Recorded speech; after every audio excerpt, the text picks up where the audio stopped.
You press the power button. Nothing. No fans, no logo, no beep, just a black screen staring back at you. And in that second, your brain starts counting money. The shifts, the savings, the parts you waited weeks to buy, all sitting inside a metal box that might be dead because your hands touched something wrong.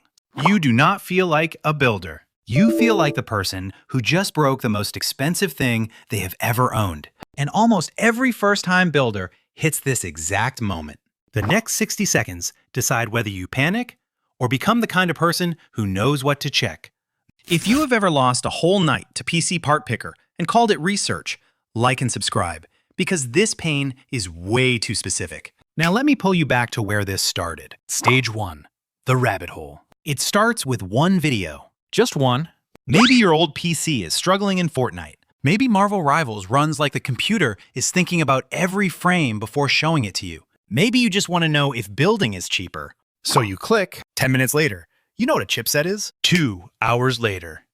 It is 2 in the morning, and you are comparing cases like you are buying a house. You were supposed to learn enough to buy a PC. Instead, you fall into the rabbit hole.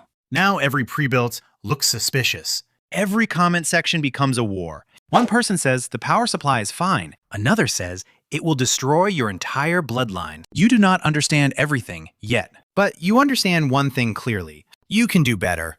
So you open PC Part Picker. First build, too expensive. Second build, ugly case. Third build, motherboard problem. By the 11th build, this is no longer shopping.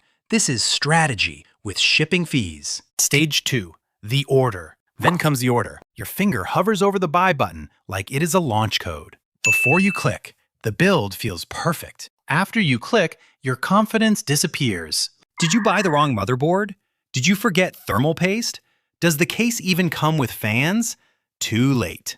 The money is gone. Now you refresh tracking like it owes you answers. Order confirmed. Shipped.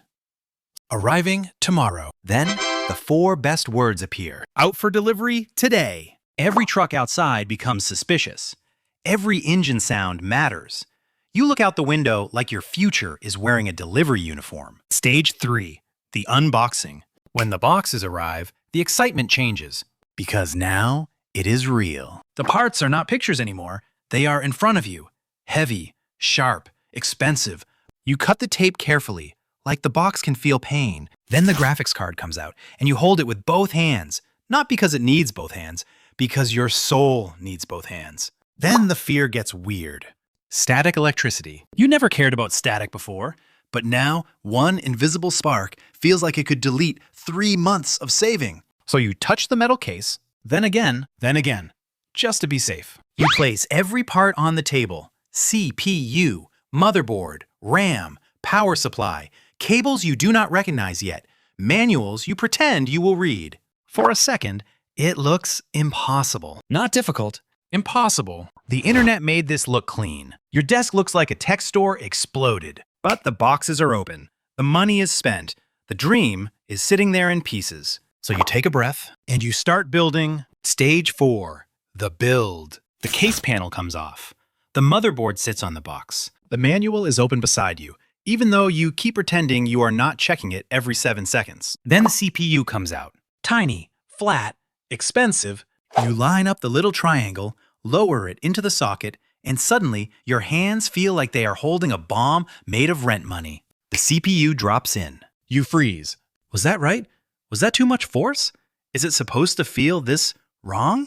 Then the lever goes down, and the socket makes that horrible crunch every first-time builder remembers forever. It sounds illegal, but it is normal. Probably. Then the cooler shows up to humble you. In the tutorial, it went on in one smooth motion. In real life, one screw catches, the other does not.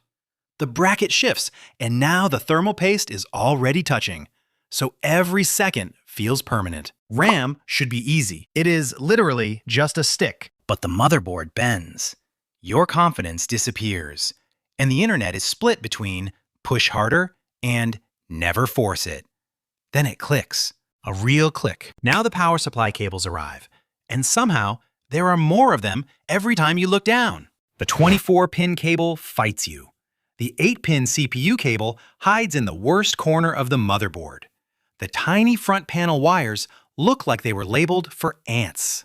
And the whole time, the price sits in the back of your head. Because in 2026 parts do not just feel expensive, they feel personal. RAM alone can cost more than an entire used Office PC from 2 years ago. So this is not just a project. This is the most expensive thing you have ever trusted yourself to assemble. That is why the next moment hurts so much. Stage 5. The first boot. The build is done. At least, it looks done. The side panel is still off because closing it feels too confident. The monitor is plugged in, the keyboard is waiting, the power cable is connected. You stand back. Your finger moves to the power button. For 1 second, you picture the perfect moment. Fans spinning, lights glowing, logo on screen. Proof that you did it. You press it, nothing. The same black screen from the beginning. Only now it is worse, because now you remember every cable, every screw, every moment where you said, that is probably fine. Your stomach drops. You start doing math you should never do during a PC build. How many shifts to replace the motherboard? How long until you can afford another CPU? Can you return something if the reason is, I touched it with fear? The PC does not look like a dream anymore. It looks like evidence. Evidence that maybe you got too confident. And then the worst thought arrives. I did this. I am the expensive mistake. Stage 6. The panic. At first, panic is just button pressing. You press power again. Like maybe the PC needed encouragement. Still nothing useful. Then the panic becomes a checklist. RAM first. You pull it out, line it up, and press until the click is not imaginary, not soft, not maybe, real. Then the 24-pin cable, the one you were sure was seated. It was not. Of course it was not. It looked seated. But PCs do not care about looked seated. Then the CPU power cable, the one you absolutely plugged in. Except no, it is hanging there, close enough to look innocent, not close enough to work. You plug it in, then you check the tiny case wires, power switch, reset switch, the little cursed cables that decide whether the button on the case actually talks to the motherboard. You search the exact problem online. And that is when the shame cracks. Because there are thousands of people, same black screen, same panic, same post saying, please help, I think I killed it. And slowly, the monster gets smaller. Maybe it is not dead. Maybe it is not broken. Maybe the most expensive mistake of your life is just one cable that did not click. Stage 7.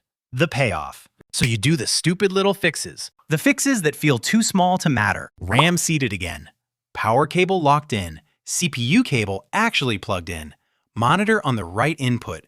Front panel connector in the right place. Then you stand back again, but this time you are not excited. You are bracing because hope is dangerous now. Your finger touches the power button, and for half a second, you already hate yourself for trying again. You press it. The fans spin, not in your imagination. Actually spin. A little blast of air moves through the case. The lights come on. The keyboard flickers. The monitor wakes up. And then it happens. The logo appears. You just stare. Because your brain needs a second to catch up with your eyes. It posts 2 tiny words, but they feel bigger than the whole build. It posts, you do not celebrate like a normal person. You freeze first. Then you laugh once because your body does not know what else to do. Then you grab your phone and take the worst photo ever taken of a computer screen. Blurry, crooked, too dark. Perfect. You send it to the group chat. Nobody asked. Nobody understands. Someone replies, nice, that is enough. You sit there watching the BIOS screen like it is a movie ending. Temperatures, fan speed, storage detected. Random numbers you barely understand, but they all feel beautiful because they mean the machine is alive. And the wild part is, nothing changed on the outside. It is still the same desk, same room, same pile of boxes, same cables everywhere, but you are different. 10 minutes ago, this PC looked like proof that you were careless.